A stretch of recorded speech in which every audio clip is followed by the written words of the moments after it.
ட்ராவலிங்லேயே இருந்ததுனால என்னால் ஒரு 4-5 டேஸ்க்கு குக்கிங் வீடியோஸ் அப்லோட் பண்ண முடியல. இது கூட ட்ராவல் வீடியோ தான். ஸோ நெல்லூர் தாண்டும் போதே பயங்கரமான வெயிலில் அப்படியே சுட்டெரிக்கிற வெயிலில் சைடில் பார்த்தா நம்ம கொலை கொலையாக நுங்கு இருந்துச்சு. பார்த்த உடனே அவ்வளோ ஒரு ஹாப்பி.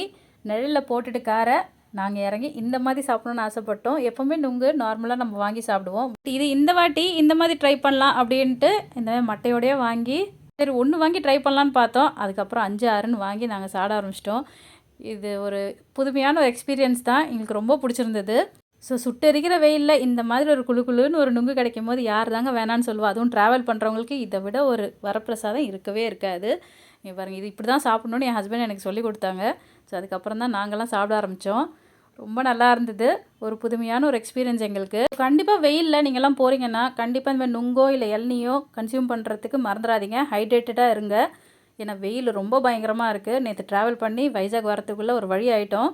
நைட் 2:30 மணிக்கு தான் ரீச் ஆனோம். ஸோ நெல்லூர்லேருந்து ட்ராவல் பண்ணி போயிட்டே இருக்கும்போது உழவுப்பாடுன்னு ஒரு ஏரியா வரும். ஸோ இங்கே மாம்பழம் அவ்வளோ ஃபேமஸுங்க.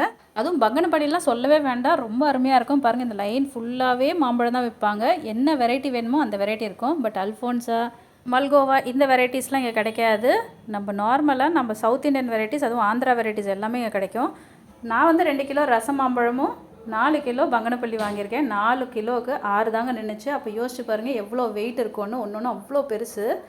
ஸோ இந்த மாதிரி வாங்கிட்டு போனால் தான் உங்களுக்கு நீங்கள் ஊருக்கு போயிட்டு ஒரு நாள் கழிச்சாது அது பழுக்க ஆரம்பிக்கும். நீங்கள் வாங்கிட்டு போகும்போதே பழுத்து வாங்கிட்டு போனீங்கன்னா கொஞ்சம் குமுறுற மாதிரி ஆகிடும். ஸோ இதெல்லாம் வாங்கி கவரில் போட்டு மறுபடியும் ட்ராவல் பண்ண ஆரம்பிச்சிட்டோம். ட்ராவல் பண்ணால் நெக்ஸ்ட் ஒங்கோல் வந்துச்சு.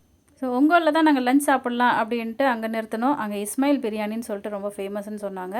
ஸோ அங்கே நாங்கள் மட்டன் பிரியாணி வாங்கினோம். ரொம்ப நல்லா இருந்தது. ஆந்திரான்றதுனால ரொம்ப ஸ்பைஸியாக இருக்கும், காரமாக இருக்கும், அப்படிலாம் இல்லை. ரொம்ப சட்டிலாக ரொம்ப நல்லா இருந்தது. நம்ம ஊரில் முஸ்லீம்ஸ் எப்படி பண்ணுவாங்களோ அந்த மாதிரி மட்டன் பீசஸ்லாம் அவ்வளோ அருமையாக இருந்தது. அதை சாப்பிட்டுட்டு நாங்கள் வெளியே வரும்போது அப்பா கிளைமேட் கொஞ்சம் கூலாச்சு. அப்பாடா இந்த சுட்டரிக்கிற வெயிலில் கொஞ்சம் கிளைமேட் மாறிச்சுன்ற சந்தோஷத்தோடு நாங்களும் வைசாக் நோக்கி